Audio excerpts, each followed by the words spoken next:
लोगों को पता नहीं है जिन्हें इतने फिर रहे हैं एंटी एलर्जी की गोली खानी चाहिए रात की रात नहीं तो एलर्जी हो जानी जुकाम हो जाना सब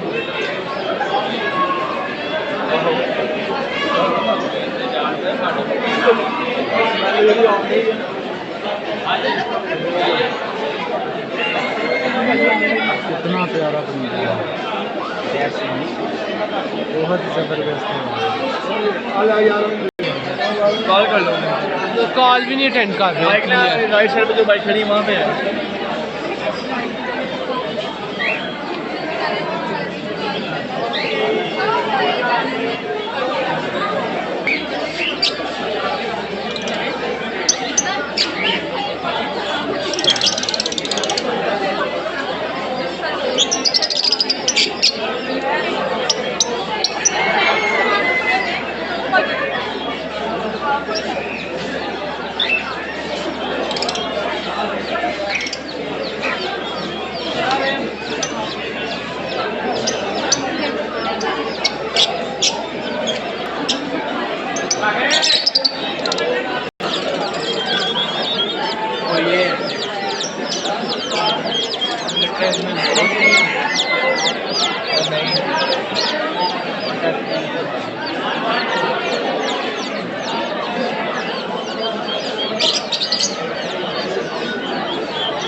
ये देखो दोस्तों कितनी प्यारी मैन चेक करें।